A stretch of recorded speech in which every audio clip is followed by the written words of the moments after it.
Hello and welcome to another Inside Colebys, episode 13. Today I've got none other than Aaron from Time Trader. Off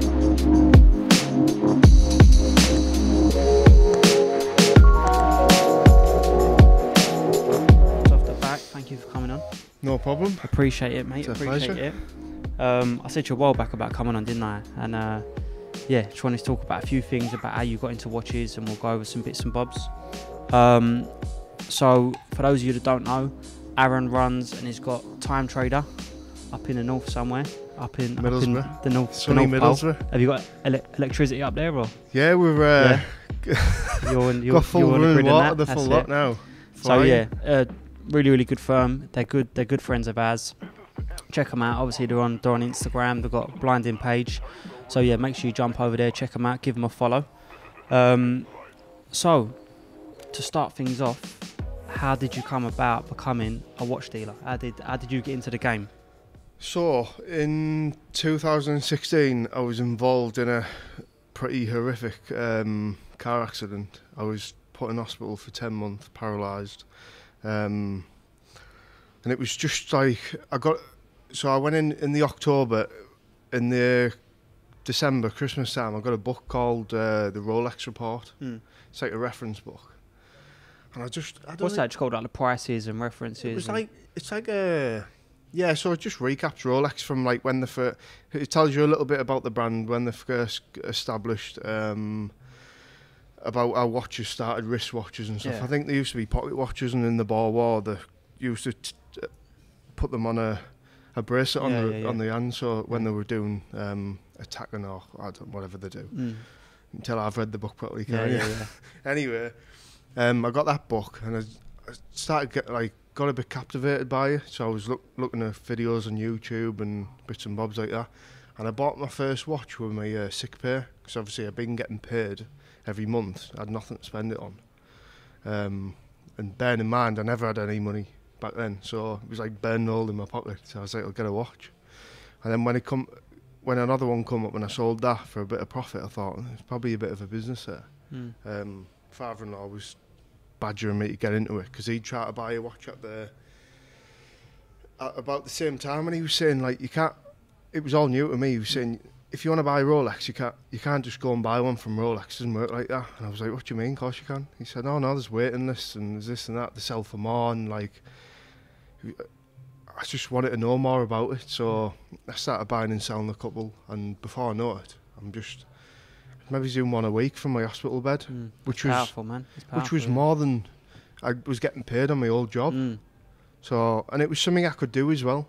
Whereas like most jobs I couldn't do. I was laid up in bed. I couldn't get out of bed. So it just worked for me, and I don't know. I put 101% into it and just built the brand. What did you do before? What did you do? Yeah, I was a crane operator. Yeah. So I worked at Tees Dock.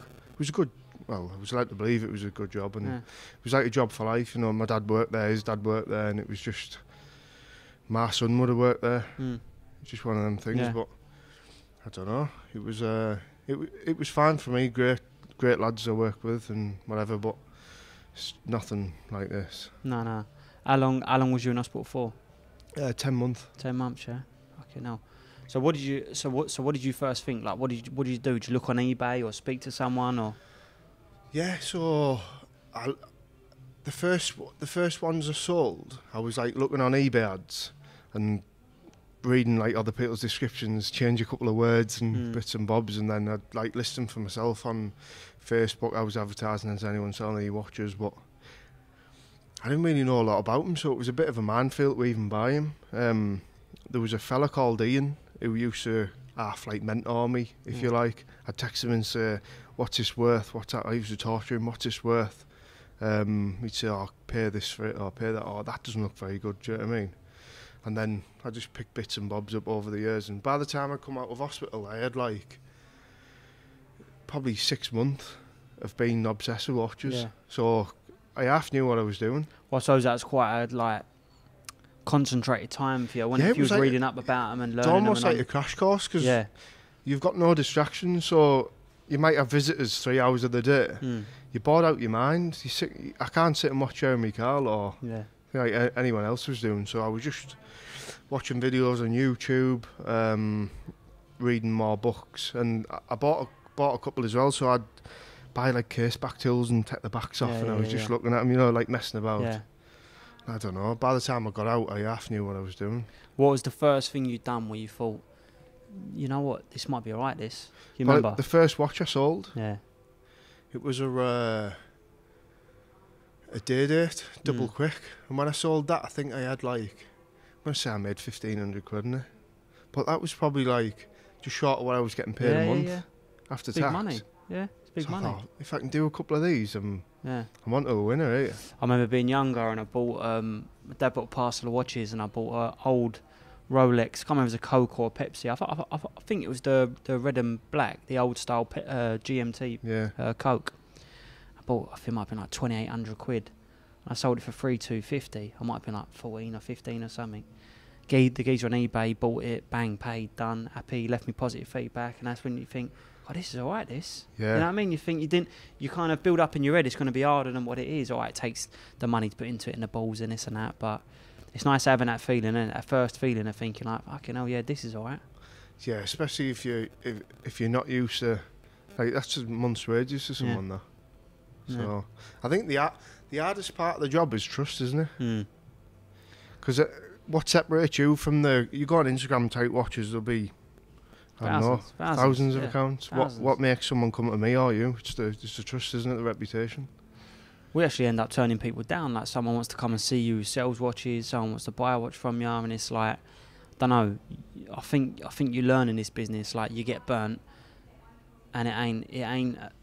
Sometimes it just ain't worth the egg. Like we say every day, if in doubt, leave it out. Yeah. So when you get that phone call of a customer and they're a bit too eager, or do you know what I mean? If in doubt, leave it out. You're better off to being greedy in this business. Just don't get you nowhere, does it? Do you know what I mean? There's plenty of money to be earned and good deals, isn't there? Yeah, 100%, mate, 100%. And like you say, trust is everything. But that's why we all know each other, and there's a select few people that stay around for the longest, because there's loads of people that come and go.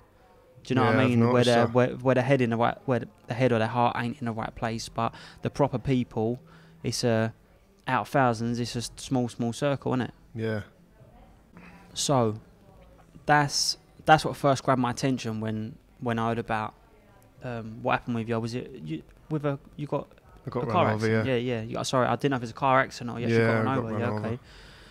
So I heard that, and my dad was saying what you done in hospital and this and that, and I thought it was blinding, mate. So obviously we've got that part. So before that, was you business minded from a young age, or did you come from a business minded family? To a degree. So I always had a go at swimming, but never materialised, if that makes sense. Yeah. So I'd always try and like buy and sell phones. I always done that, you know, iPhones. I buy them on Facebook, buy all the accessories, put them back in the box, sell them as like refurbed, and I don't know, put them on eBay, Gumtree, eBay, things like that. Yeah, tracksuits, trainers, Ray-Bans, you know, all the usual crack like that. But you never really get anywhere. It just gets you by, doesn't it? Yeah, I think it's. I think the good thing about watches is when like you learn, there's constant levels, and like we've had a business 30 years and we're still learning stuff and leveling up, and if you're a certain type of person, it will never stop because you just keep going. Do you know what I mean? But it is exciting because it's like you start dabbling in a few and you're using eBay and your mates and you earn a few quid, you think, oh, that's handy. And then you build a little Instagram page and you start doing a few bits with that and you think, oh, that's good. And then your brand gets bigger and more people start coming to you, and it's just kind of like, it's nice being able to build on that brand, and it just kind of like keeps people coming in, doesn't it? I was saying that to your dad earlier, take an uncapped. Yeah. However far you want to take it, you can take it. Yeah, 100%. If you look at some big jewellers, you just like, even to the ones like our friends who are really big, you compare them to them and they're just like miles apart, aren't they? Yeah, 100%. 100%. So what sort of so for us, we're making a move into London now, where you've been coming down to London, and as you know, London's saturated with dealers, but there's a ton more dealers, but there's also a ton more customers. Yeah. But for you, is it like, what's it? I mean, I haven't ever been north of the M25, so I said about coming due to do a video, didn't I? Yeah, And 4.5 hours. as soon as I said it, I put it in the maps, and I thought, why the fuck did I say that? I thought, oh my god, I got like 12-hour round trip here. But yeah, what's it like? Are you like? Is there much competition up where you are, or? Not really. So in the northeast, there's a couple of big dealers up there. Jack and Shoe are an hour away. So, but apart from us two, there's no one really. There's not a lot of competition. No. There's a lot of smaller jewellers who sell. They might have 5 watches in the window or 10, but not on the sort of scale that we're on. Whereas you can go and pretty much buy anything you need, or get it within 24 hours. Yeah, cool, sure. Yeah, that's it. Well, you're up there, but you're well connected, ain't you? Yeah, that's a good thing. You don't need everything in stock. No. If you've got a serious buy, you can pull anything in from anywhere in Europe in a day or two. This is what my like mates don't understand. It happens so much. So we have a lot of physical stock. So a lot of the stuff we buy, which buying for stock, ain't even for orders, or we're not really sourcing it. But I know a lot of people, especially younger fellas, which is how they have to operate. But they would pre-sell something, but they haven't even got it, and then they go looking for it. Oh. So I have mates down like where the little gym I go, or I see them in a high street, or they phone me up. Oh no, so and so's getting me this. And then 20 minutes later, I see that watch trader put on a group I'm on. You'll get the any watch rose app, gold yeah. Daytona's about. And I think, I know exactly who you're trying to get that for, but you told him you've got one coming next week. Do you know what I mean? But that's just the juggling side of the business, isn't it? I don't think you ever understand the juggling side of it until you're actually involved in it. No, we try and avoid anything like that. Yeah. That's the thing, you make one mess of a deal and it can just wreck your reputation. Yeah, under promise and over deliver, if you can. If you can, yeah.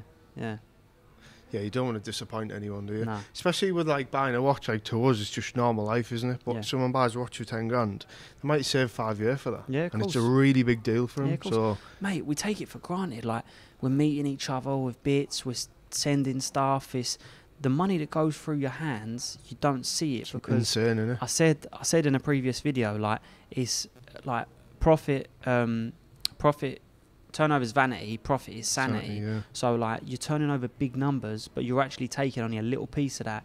So you might be turning over big gold watches and stones and this and that, but it ain't really real, because it's like, you've got 50 grand of product in your hand, but you're never really going to just take that and spend the 50 grand. It's like, it just gets churned over into the next item, doesn't I think some people do that, and that's why it doesn't work. Like, when I first started, I put everything back into the business to build the pot up. I wouldn't spend a penny. No. And I think most people that sell something make a grand and think, brilliant, I'll buy these trainers, 800 quid. Yeah. And that's why they never progress. Yeah. Champagne lifestyle. But so how have you found as a watch dealer, just to hear it from someone else, have you found COVID, and how have you seen the prices go over this last year with watches? It's been mental, hasn't it? Gone silly. Mental. Prices on some stuff have gone up 2 or 3 grand, hasn't it? Stuff's getting harder.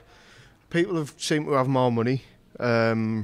So whereas your average bloke wouldn't have a watch, now he does. So they're getting harder and harder to get. So it drives the price up, doesn't it? Like nowadays, it seems like a 15, 20 grand watch ain't a massive deal for a young fella. Whereas years ago, to even have a date just was a nice going out watch. Yeah, you're a bit of flash. I mean? Yeah. It's funny, someone asked me last night, oh, have you got any green, yellow gold Daytonas about? I know they was making 40s a few weeks ago. I said, do you know how much they are now? He said, no. I said, I'm 50 plus. Like 50 plus, yeah. He said, what, in a few weeks? Yeah. Well, you think like the platinum Daytona baguette, that jumped like 10, 20k overnight. The yellow gold green Daytona jumped like 10 odd grand overnight. Olive. The olive's gone nuts, at the minute, they seem to hit somewhere and you think it cannot go any higher. And then a week or two later, it's just up again, isn't it? Gone silly. To be honest, I've actually said to someone at the start of COVID, I said, don't buy that, it's too dear. Yeah. And I honestly thought there must be some sort of bubble here, but it just kept going and going and going. My brother-in-law said to me, he said, I wanna grab a watch for myself, like something else, blah, blah, blah. This was, we might have just gone into the lockdown last year. And I said, hold off, don't get nothing yet. Hold out a few months, because there'll be some good deals about to be at 100%. And then everything just went crazy. I couldn't have been more wrong. You know what I mean? We had a platinum Daytona I'm going to say it was in the summer, and they offered it to a lad 54 grand. And it wasn't dear, but it was probably in its money. Do you know what I mean? He said, "Oh no, it's too dear." I seen one the other day. It was exactly the same. 2014. It was like 74 grand trade. I thought, wow. I sent him the screenshot as well. It's unbelievable. But if you knew where they was gonna go, you probably wouldn't even sell. You'd probably just go to Dubai for 3 months, wouldn't you? And earn more money. You know what I mean? You just can't predict them, can you? That's the problem. We had an olive, and I bought it and sold it about 3-4 times, and every time I had a couple of grand profit. So I sold it for 26. I bought it back for 28 off the customer a few months later. Then I sold it for 30. Then bought it back for 32, and then sold it for 34. This is like the same watch in every couple of months. You know what I mean? We bought one for 5 grand more than we sold it for a couple of months ago, and we'll have had wages out of it as well. Yeah. It just shows how much I've rocketed up. Yeah. That's mad. So why I'm doing these videos, Aaron? Like, I'm just trying to, rather than just make it all like glitzy and showing all the best bits, I'm just trying to make them like as real as possible and just have real conversations and just show people what the watch trade is like. So what would you say, we'll start with the best bits, what would you say the best bits about the watch game are, or being involved in the watch game?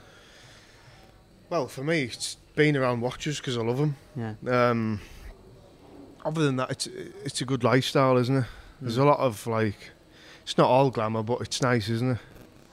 Meeting clients, taking them to nice restaurants, going definitely nice social places. business, isn't it? Yeah, travelling the world. Yeah. If you need to go, like if someone said to you, "Oh, there's a watch in, I don't know, Spain, Germany," you wouldn't think twice about jumping on a plane and going and staying the night somewhere nice. Yeah.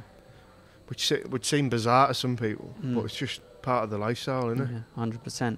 And even like in London, like look, like you've like come see us today. Like even if you've got to meet someone in London, I know maybe not at a minute, but normal times, even a client, you meet them at a nice restaurant, it's nice places, it's generally nice people, isn't it? Well, they're buying something luxurious, aren't they? So it's part and parcel of that. Meet them somewhere nice, buy them a nice meal, go out for a few drinks. So what would you say, what do you think some of the negative parts about the watch business are, or being involved in the watch business from your experience? It's a 24-hour job. You know that yourself. You wake up and check the time on your phone and get distracted, and next thing you get a WhatsApp. How much is this date? It's like 2 o'clock in the morning. And you have to feel obliged to give them a message back, just in case the message is someone else.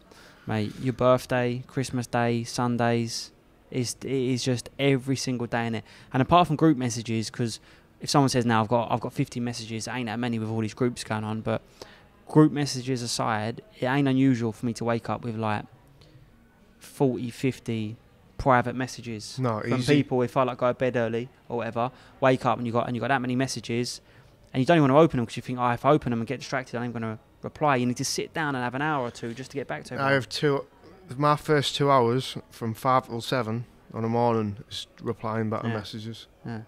Going through, maybe you'll open a message, how much is this, and you got to look on the computer, work out what it owes you, have a serviced it, and then get back to them, and that's my first 2 hours of the day. Yeah, it's non-stop. But I suppose it would be like that in any, if you had any kind of good business. But yeah, it's weird, isn't it? There ain't a 9 to 5, is there?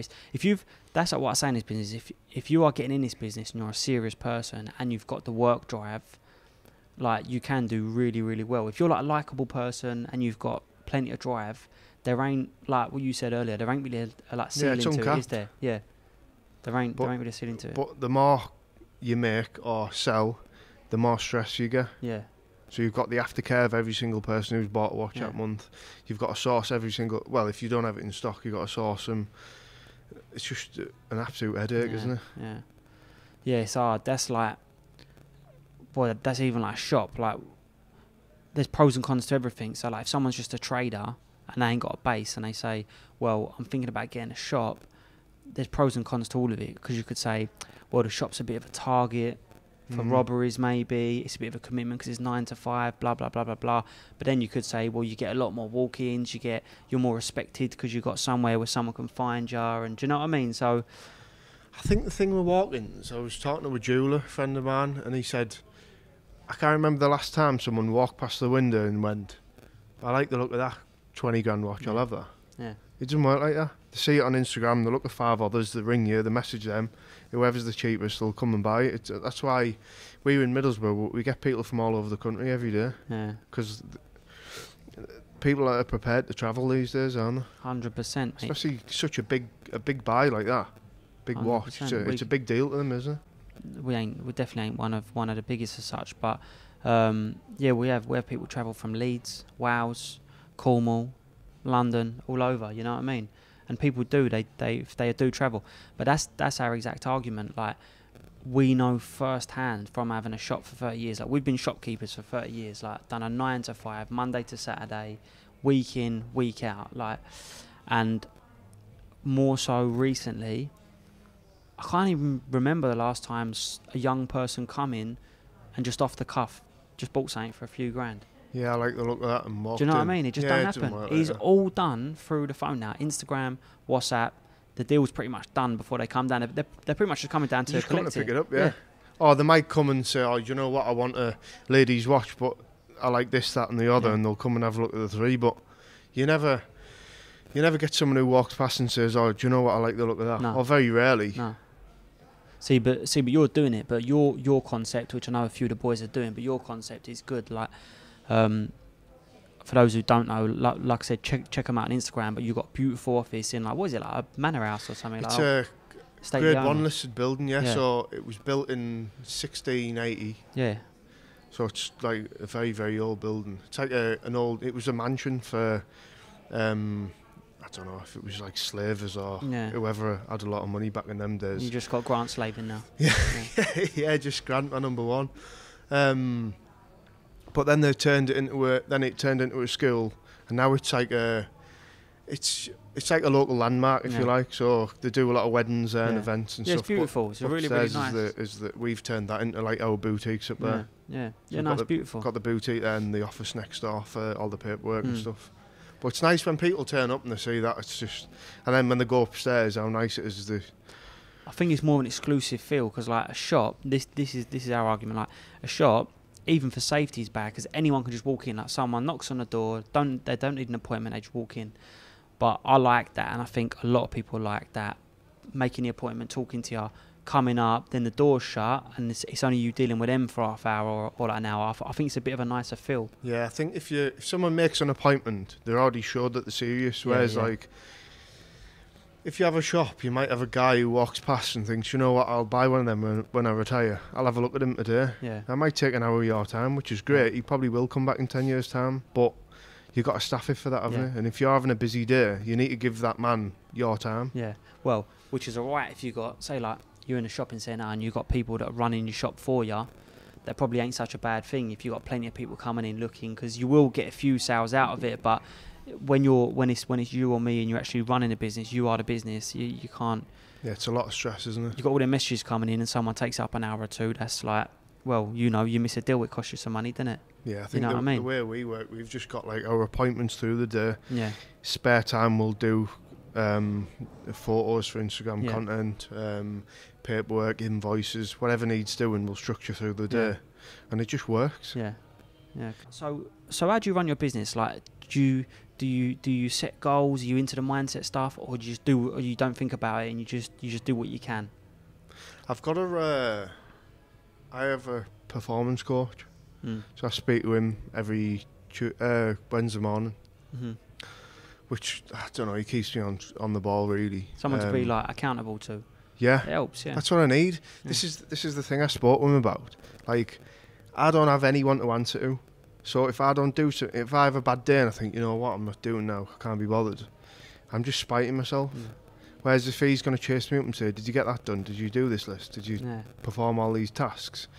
And even with that, even like making checklists and getting through them, like you will do twice as much in a day. 100%. If you structure your day properly. That's what these last couple of weeks I've been doing that. So I've got an app on my phone where it'll give me time slots from 5 till 7 o'clock. After 7 I just do whatever, but I'll try and pencil in the stuff I need to do, and it'll remind me 10 minutes before, like Instagram photos in 5 minutes. Yeah. And you think, oh shit, I need to wrap this up by do you know what I mean? And it does have to keep you on the ball. 100%, mate. It helps. Like, even with like these videos, I just said to myself randomly, I'm going to do 50 videos in 2021. Didn't know if it was going to be good, rubbish, whatever. But there's been a few weeks where I really ain't fancied doing it. I've been super busy. I ain't had that massive interest in doing it. But because I know I've got to do the one a week, you've just got to do it. Yeah, and get it done. I think that's the thing though, but you need to push yourself, because in reality you don't have to do them. No. So I don't know. Once you get that mentality of doing stuff when you don't want to do it, that's when you sort of become a winner, don't you? 100%, mate. 100%. Like, I'm into the mindset stuff massively. Like, my dad got me into reading when I was young, and I've always been I just like the thing of learning more. Do you know what I mean? Like, there's so much to learn and do, and I just find it a really, really interesting subject to like self-development and growth and that. But we don't do it much as a business. We're doing it a bit more recently, but we're not like we're not ones to set, like, I'm always envious when you go in someone's office and they've got like figures to hit for the week, and, like, whiteboards, numbers all and stuff. Yeah, we don't do none of that. We just doing what we can, which it does all right. But well, that's what I was doing until a couple of weeks ago, and I just thought, I wonder if I can structure this a little bit better. Yeah. So that's what I've been working on the last couple of weeks, which is, I've definitely seen an improvement. But sometimes if something's working, you think, why change it? Yeah, but of course. you can just, I don't know, it's a little bit easier for you if you're more structured, isn't it? So, so one thing I wanted to ask you, and I texted you yesterday, like, I don't know if you thought about it or not, but so you obviously run a business, which I say on these videos, we make look as glamorous and as fun as possible, because that's the point. If you done an Instagram live moaning about how like you need to find the money to pay someone, this and that, it'd be no one wants that negative stuff. It'd be boring. Yeah. So we all we're all guilty of putting in the best bits of our day, yeah. But obviously you're running a business, really successful. You're a lovely fella. So for someone starting out something new or already doing something, but they want to take it to the next level, what advice would you have for them if you could give them any? Just in your own words. You just need to, I don't know, you just need to put 101% in, don't you? Doesn't matter what you do, if you're the best at it, you'll succeed. Or you don't even have to be the best at it. If you be the best version of, I'm going to say the best, the best you can be at that job, then you will succeed. No one's really better than anyone else, in my opinion. They just want it more than someone else. Yeah. So I think, don't do anyone wrong. Be trustworthy. Always deliver. You can't go wrong, can you? Yeah, I like that, mate. Just to wrap it up, I don't know if there is or not. I done a video with someone the other day about like a mindset podcast and stuff, and he asked me at the end. He said, "The stage is yours. If there's anything you want to say or your last bit of wisdom," and I just froze up. I was like, "No, it's too much pressure. I don't know how I'm done." But to finish up, is there anything you want to say? Anything you want to share? Any last minute wisdom? I don't know. If you can hit me with a question, I'll try and. Okay, I'll so put it back on you. All right, I haven't got a clue. I'll hit you with a question. All right. So with what you went through and that kind of time, obviously you've like come out of it. You've pulled a real positive out of it. Yeah. Like I think a lot of the same scenarios can happen to people, and it can kind of make or break people. So you've obviously come out. You've, in my eyes, had a positive outcome coming out of that. So what's one thing that was going through your head at that time that helped you kind of get through that stage and grow? So when I come out the coma, I think a week later, I found out Chloe was pregnant. Wow. So we'd been trying before I got run over, which was like a bit of hope for me. And then I think like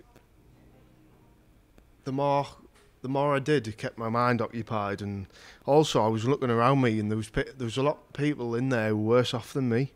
So rather than feeling sorry for myself, I'd think, oh well, at least I'm not in this situation. Do you know what I mean? Because I was on a neuro and a spinal injury ward, and there was people who maybe couldn't move their arms. I'd think, fucking hell, it would be a nightmare that. So that straight away, I'm on a better position than him. Do you know what I mean? Yeah. And I try to there was a lad who come to visit me, and he said, don't think about what you can't do, because you'll just want to kill yourself. Think about what you still can do. So I sort of focused on stuff I could do, and that's sort of why I got into watches, because I could do it. It was easy enough for me to just handle. Do you know what I mean? And I just think too many people focus on what they can't do, what they don't have, what he's doing, or what he's doing, but he isn't really on Instagram. It's full of bullshit, isn't it? Comparison's the thief of joy, Yeah, they say, that's innit? why people are Yeah. so depressed. Like, Yeah. like women will post a photo that they've edited, and then straight away they'll post it and they'll look and think, I don't really look like her, and straight away they're Just depressed. complete bullshit. Yeah. Yeah. Just, I don't know. I think if you find happiness in yourself, Yeah. you can't go wrong, can you? I like that, mate. It's perfect. That was perfect. So, thank you very much for coming on. I do appreciate it. Tell people just before we finish where they can find you on social media. Time Trader, Instagram and Facebook. Thank you very much, mate. No Appreciate it. problem.